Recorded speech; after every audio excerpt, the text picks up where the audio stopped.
Saan nga ba nanggaling ang tao? Totoo ba yung sinasabi ng theory of evolution that humans come or descended from the primate apes? Or are we gonna believe that humans were created in the image and likeness of God? If you want an answer to these questions, please continue to watch this video until the end, because I'm going to discuss to you significant topics that are related to the history or the origin of humanity. This is me, Sir John Michael Antone, your social science and philosophy teacher. This is our vlog today. So if you're still new to my channel, don't forget to hit the like if you like this video, subscribe, and ring the bell down there para updated ka sa mga bagong videos na aking i-upload. So wag na nating patigilin pa, simulan na natin ang ating discussion on the origin of humanity. In 3, 2, 1.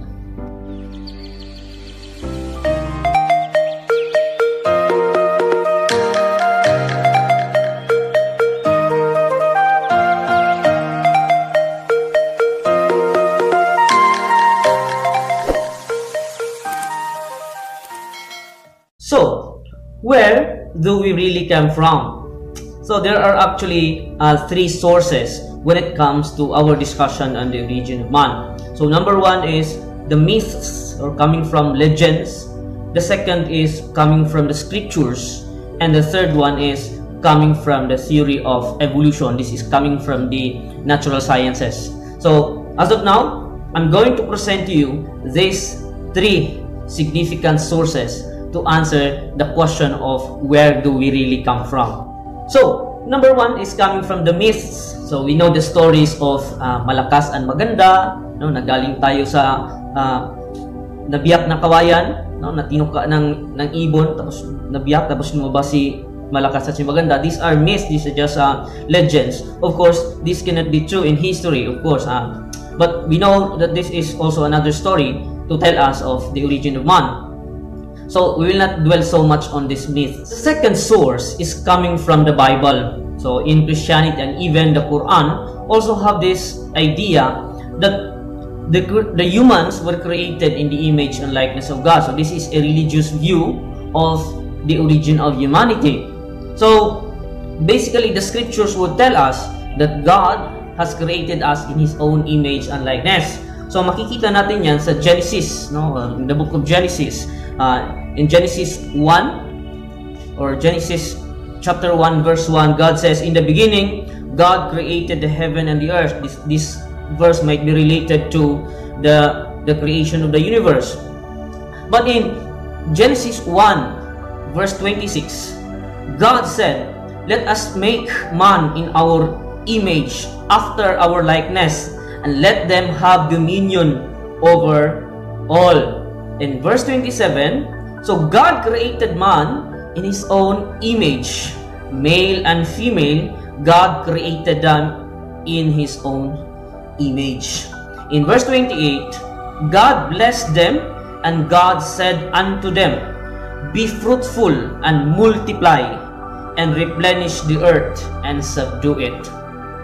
This is a clear contention of how and who created human beings based on the religious point of view.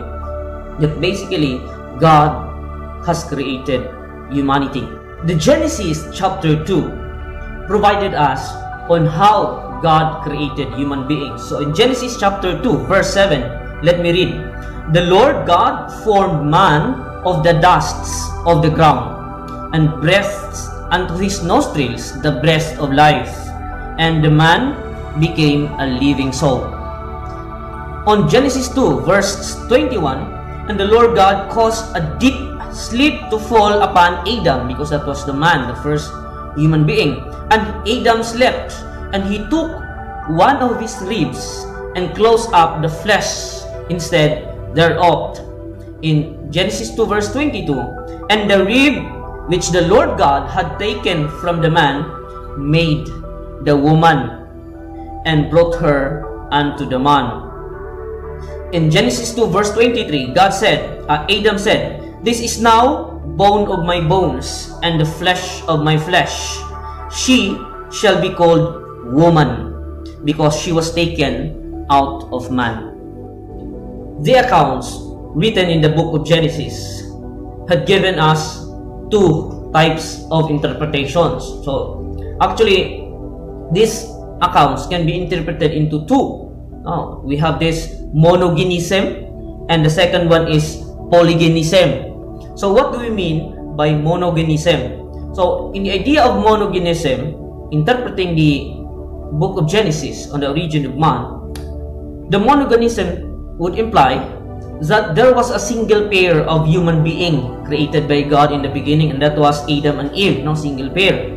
However, in the progressive interpretation of the book of Genesis, this is called polygenism. There was a community of human being that was created by God in the beginning, and Adam and Eve were only used as representation or representatives of the entire humanity in the book of Genesis. So these are the two things that we have to consider when it comes to the interpretation of the book of Genesis. So the question now is, which is more probable? Which is more believable? Monogenism or polygenism? The idea of monogenism, or a single pair of human being in the beginning, was actually a literal interpretation of the Bible. This is traditional. But in the progressive interpretation of the Bible, their support was actually based on the idea that there are major races of human being. You know that there are major races of people, and to name of these races, we have the Caucasian race.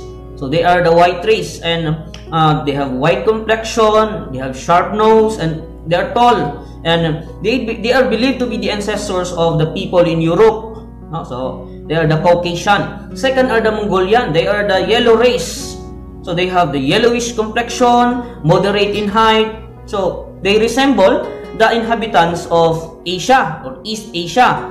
Now, the third race were actually the Negroid or the black race. So they have black complexion and curly hair, and they are believed to be the inhabitants of Africa. So we can actually see here in this particular discussion that there are different races of people. May pula, may puti, may kayumanggi. So the idea of the progressive interpretation might be actually true as to the interpretation that Adam and Eve were not the only human beings that existed in the beginning, but there were actually community of people that was created by God in the beginning, and Adam and Eve were just used as representations of the entire humanity as written in the book of Genesis. Now, before we jump up to conclusions, let us now go to another source. Let's go to the scientific sources coming from the natural sciences. So these are information from the discovered fossils and artifacts. Of course, this is based on the idea of the theory of evolution, which was formulated by Charles Darwin. Now, so let's take a look at the evolution of humans from the primate apes. Okay, based on the theory of evolution, humans evolved from primates. So this is through the process of natural selection. Now that the human beings were actually evolutions of the primate or intelligent primates. Kasi there are actually two types of primates, the non-intelligent and the intelligent primates. So tayong mga tao, pinaniwalaan base sa evolution that we are coming from the intelligent primates. So what are these intelligent primates? They are the apes, chimpanzees, gorillas, and orangutans. Now, based on the archaeological evidences and anthropological evidences, the structures of the intelligent primates are actually compared to the structures or the physical structures of the human beings. So, if we are going to look at this picture, in the left hand of chimpanzee, human, and the gorilla are actually similar. So they have physical similarities. When it comes also to the head structures, such as the skull and other head structures, they have similarities. The teeth, the head structures, they have actually similarities. And looking at the entire body comparison of humans and the primate apes, we can actually see that the chimpanzees, gorillas, orangutan, and the gibbon have almost the same physical structures with the modern humans. So that is why this is one of the greatest evidence of anthropologists and archaeologists concluding that apes evolved to become humans, or humans were coming from the line of the primate apes based on the physical similarities. Now, let us take a look at the real meaning of the evolution based on the theory of Charles Darwin. What do we really mean by evolution? So, evolution is a theory of human origin that was formulated by Charles Darwin. We know it in history. But generally, this theory of evolution claims that the natural species evolved through variation and natural selection. The theory of evolution by natural selection is the process by which organism changes over time as a result of changes in heritable physical or behavioral traits. So these changes allow an organism to better adapt to its environment and help the organism to survive and have more offspring. That is why some anthropologists would call this idea as survival of the fittest. So this is actually the law of nature, that those who are strong will survive and continue their existence. However, those who are weak would not survive and would stop their existence. This is the law of nature. However, this view of man's evolutionary development is largely based on the findings of paleontology, archaeologists, and anthropologists from the comparative study of man with the other animals, especially the subhuman primates, with respect to the structure and other physiological aspects. So, we are now going to look at the evolution of these primates now from the first findings of the archaeologists and paleontologists up to the evolution of the modern human. Now, based on scientific studies, there are actually two major groups of hominids. So the first one are the Australopithecus and the Homos. So the Australopithecus are the earliest species belonging to the genus Australopithecus. This is called as the Australopithecus Afarensis, which was believed to have existed between 3.8 and 3.6 million years ago. Now, the remains of this Australopithecus were discovered in Lake Turkana in Kenya during an excavation led by Niv Leakey. So, its skull resembles that of an ape. That's why there is a similarity na itong ape na ito were evolving to become humans, or evolved to become humans. But its teeth and jaws are similar to that of the hominid. So this is Australopithecus Afarensis, or this particular hominid was known in history as Lucy. The second hominid that was discovered by Raymond Dart was the Australopithecus Africanus, or this was known in history as the taong child. Now, there are four types of hominids in which this is the line that humans came to evolve. So, number one are actually the Homo habilis, or we call them as handyman. So, it's the earliest species of the genus Homo who lived about 1.9 to 1.6 million years ago. So, its remains were discovered by Louis Leakey in Olduvai, George, Tanzania in 1961. And by comparing the remains of this Homo habilis, it actually resembles to that of the humans. Now, the second type of homos were the Homo Erectus. So, it was called Erectus because of its ability to walk upright, and it can easily run and climb. So, it has the ability to create stone tools like axe, which could use for hunting, and also discovered the use of fire for cooking and for protection against the cold. So, the two famous remains of Homo erectus are the Hava man and the Peking man. So the Hava man was discovered in Indonesia and the Peking man was discovered in China. So this Homo erectus believed to be the